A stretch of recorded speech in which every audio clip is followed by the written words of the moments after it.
আনন্দ উৎসব উদযাপন শেষে বিষাদের সুর, হই হুল্লোড়, আড্ডা, দেদার প্যান্ডেল হপিং এর পর মনের কোণে এক চিলতে বিষণ্ণতা।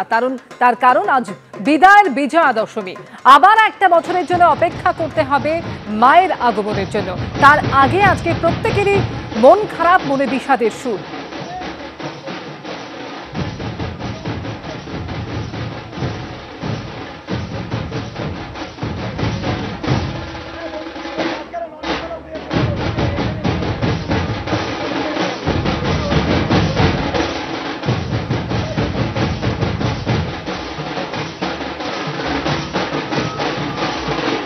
ইতিমধ্যে বিভিন্ন পুজো মণ্ডপগুলিতে দেবী বরণ শুরু হয়ে গিয়েছে সিঁদুর খেলার পালা এবং তারপর হবে প্রতিমা নিরঞ্জন। এই মুহূর্তে আমাদের দুই প্রতিনিধি সরাসরি আমাদের সঙ্গে রয়েছেন। সমীরণ পাল রয়েছেন টাকি থেকে, বিসর্জনের ছবি আমাদের দেখাবেন। ঝিরম করঞ্চাই রয়েছেন বরিশাল পুজো মণ্ডপ থেকে, এবং আমাদের সঙ্গে মুদিয়ালির পুজো মণ্ডপ থেকে এই মুহূর্তে রয়েছেন সরাসরি অভিনেত্রী অপরাজিতা আঢ্য। অপরাজিতা দি, তুমি মুদিয়ালির পুজো মণ্ডপে রয়েছো। অবশ্যই এই কটা দিনের হই হুল্লোড় সব শেষে সবারই কোথাও একটা মন খারাপ, তবে সব শেষে যতটা সম্ভব রাঙিয়ে নেওয়ার চেষ্টা এই মুহূর্তগুলিকে। কি দেখছো এই মুহূর্তে মুদিয়ালিতে, কি চলছে সেখানে? একদমই মুদিয়ালিতে সবাই এখানে লাইন দিয়ে খুব নিষ্ঠা ভরে মাকে বরণ করছেন। আমি বরণ করে নামলাম। আরও কিছুক্ষণ ধরে আমার বরণ করার খুব ইচ্ছে ছিল মাকে, কিন্তু এত মানুষ দাঁড়িয়ে আছেন তাই অত সময় নিতে পারলাম না। এবং বরণের পরে একটু সিঁদুর খেলতেই হয়, না হলে সেটা কমপ্লিট হয় না। তাই দিদি একদম তাই। আর আমরা মনে হয় অপেক্ষাও করে থাকি, একটা দুঃখ তো থাকেই মা যাওয়ার, কিন্তু এইটার জন্য অপেক্ষা করে একটু সিঁদুর খেলবো সবাই। একদম, আমরা সবাই মিলে অপেক্ষা করে আছি সিঁদুর খেলবো। আর দিদিকে আমি এসে আগেই ধরেছি যে তোমার সঙ্গে আগে খেলবো, যেহেতু উনি মুদিয়ালির 1 নম্বর উদ্যোক্তা, মানে ওনার উদ্যোগেই সব কিছু হয়। তো একটু সিঁদুর আমরা খেলে নেব, একটু মজা করে নেবো। এবং এখানে খুব সুন্দর ধামসা বাজানো হচ্ছে। হ্যাঁ, প্রান্তিক মানুষরা এসেছেন, তারা ধামসা বাজাচ্ছেন। হ্যাঁ, তো এখানে আমার একটু আছে ধামসা বাজানোর ইচ্ছে আছে। আগে আমরা সিঁদুর খেলে নিই, তারপর ধামসা বাজানো। তারপরে মনটা একটু খারাপ হয়ে যাবে, কিন্তু মনটাকে ঠিক করে নেব, কারণ মনকে ঠিক করতেই হবে। কারণ আমি ভীষণ ইমোশনাল হয়ে যাই, সেটা হওয়া উচিত নয়। কারণ আমি মনে করি দুর্গাপুজো দিয়ে আনন্দ শুরু হয় এবং দোল দিয়ে শেষ হয়। সুতরাং সামনে অনেক আনন্দ আছে, এবং আমাদের মন খারাপ হলে কিন্তু মায়েরও মন খারাপ হয়ে যাবে। দিদি একটু দিয়ে সিঁদুর।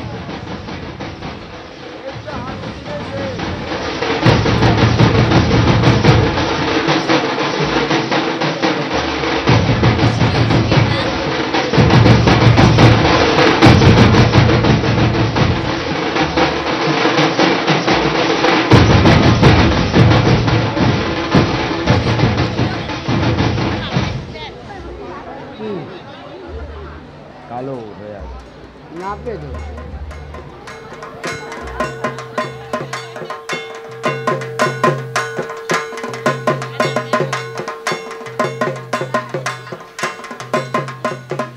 অপরাজিতা আঢ্য রয়েছেন এই মুহূর্তে মুদিয়ালির পুজো মণ্ডপে, এবং দেখতে পাচ্ছেন আপনারা যে একে অপরকে সিঁদুরে রাঙিয়ে দিচ্ছেন, এবং অবশ্যই তার মধ্যে দিয়ে একে অপরকে বিজয়ার শুভেচ্ছা জানানোর পালা ইতিমধ্যেই শুরু হয়ে গিয়েছে। তার আগেই হয়ে গিয়েছে দেবী বরণ।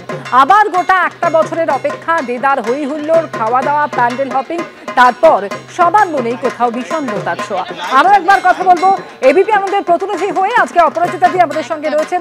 অপরাজিতা দি, এই যে সিঁদুরের মধ্যে দিয়ে একে অপরকে রাঙিয়ে নেওয়ার একটা চেষ্টা, অবশ্যই মন খারাপ তো রয়েছে, তার মধ্যেও এই মুহূর্তগুলো কতটা উপভোগ করছো? মা অলরেডি বৃষ্টি কিন্তু শুরু হয়ে গেছে, মায়ের চোখের জল পড়ছে, কিন্তু তার মধ্যেই সিঁদুর রঙে রাঙিয়ে নিতে হবে সবাইকে। আর এখানে একটা সুন্দর, মানে খুব নিষ্ঠা ভরে খুব ভালো করে সিঁদুর খেলার একটা পর্ব চলছে, একটা মজা হচ্ছে। সবাই সবাইকে সিঁদুর দিচ্ছে, মাকে বরণ করছে, এবং বেশিরভাগই সবাই লাল শাড়ি না হলে লাল পাড় সাদা শাড়ি পরে এসেছে। আমি যেরকম আজকে লাল শাড়ি পরে এসেছি, সেরকম এখানে সবাই প্রায় লাল শাড়ি এবং লাল পাড় সাদা শাড়ি হয়ে পরে এসেছেন। এখানে দিদিরা বৌদিরা আছেন, সবাই মিলে সেলফি তুলছে, আমার সঙ্গে কেউ তুলছে না। আমি ওনাদের সঙ্গে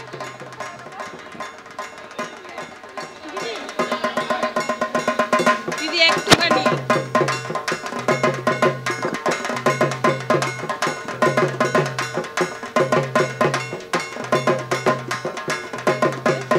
কেন্দ্রীয় সরকারি কর্মচারী ও পেনশনভোগীদের পুজোর আনন্দ দ্বিগুণ।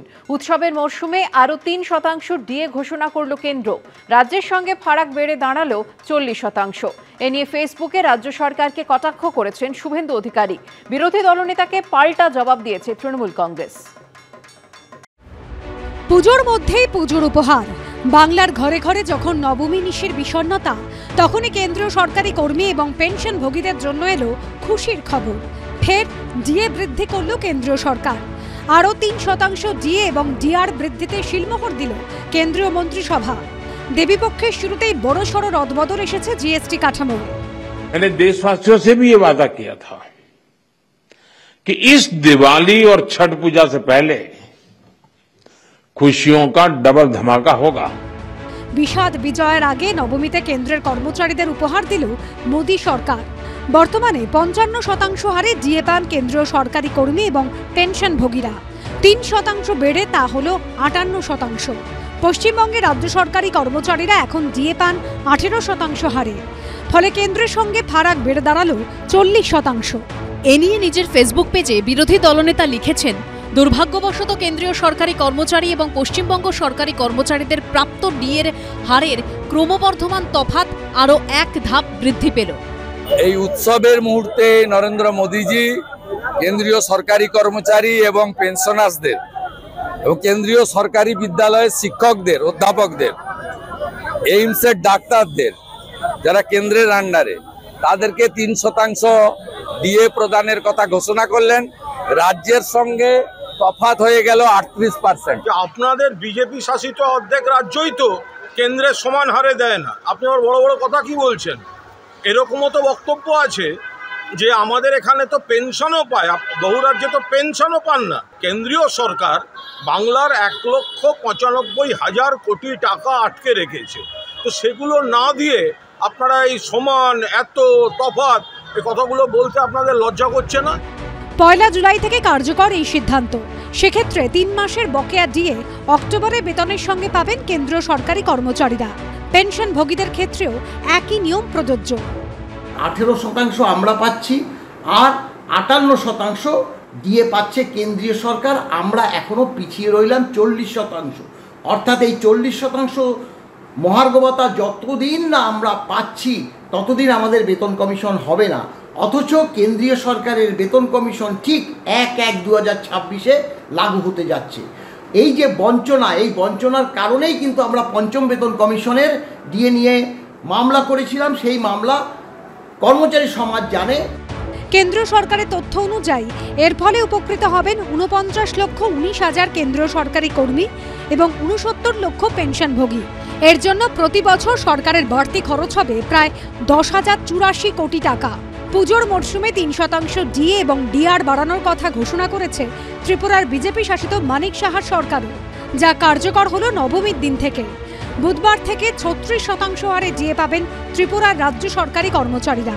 দীপক ঘোষ ও বিশ্বজিৎ দাসের রিপোর্ট, এবিপি আনন্দ।